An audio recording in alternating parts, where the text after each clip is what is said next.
Who would do this? A school teacher thought it was perfectly okay to allow a student to dress in a KKK outfit. All right, here we go. Let's put it up for mass. Southern Middle School. So a teacher at Southern Middle School in Kentucky has now been suspended. Why? Because he allegedly allowed a student to dress up as the Grand Wizard of the Ku Klux Klans as part of a history lesson. According to a local news station, WYMT, the teacher gave students the assignment of dressing up as famous historical figures. And the teacher approved one student's request to dress up as him. That's Nathan Bedford. Nathan Bedford Forrest, who was basically the founder of the KKK. He's noted as the Grand Wizard, first ever Grand Wizard of the KKK.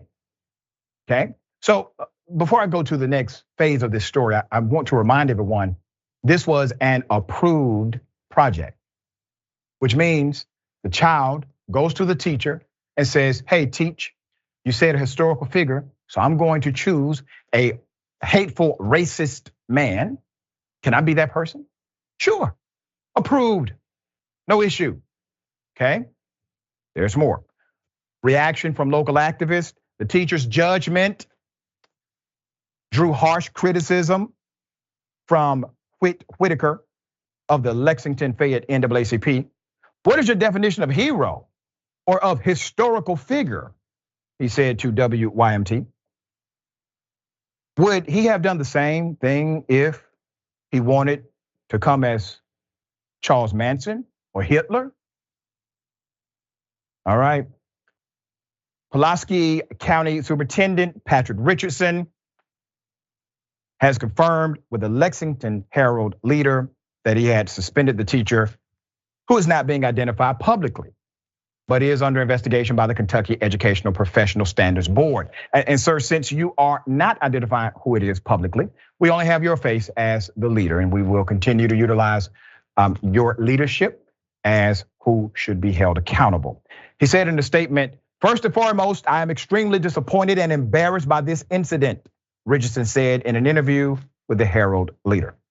I would hope our school and community realize that this does not represent the character of our students and staff at Southern Middle School in our district and our district as a whole. It at least represents some of them, Superintendent. May not represent them all, but definitely it represents some of them.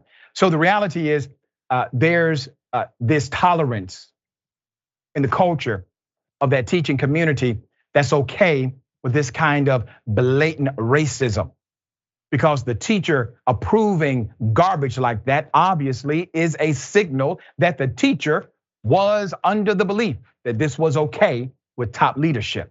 Why would you say yes to something so insane, right? Why would a student recommend it? Do you think the student came up with this on their own, or perhaps this has a parental influence connected to it?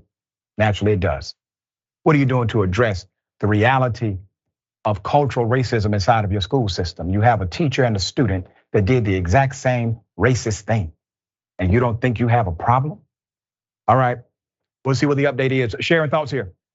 And these are the same people in Kentucky, the lawmakers anyway, Dr. Richey, that are taking aim at CRT, right, which supposedly would cut out some of these teachings, you would think. But okay, it's good people on both sides, and this is who we are now. This is America. This is America. It is, and it's so sad because we see what's happening, them trying to take over public education, them restricting colleges, making it impossible for a teacher to teach.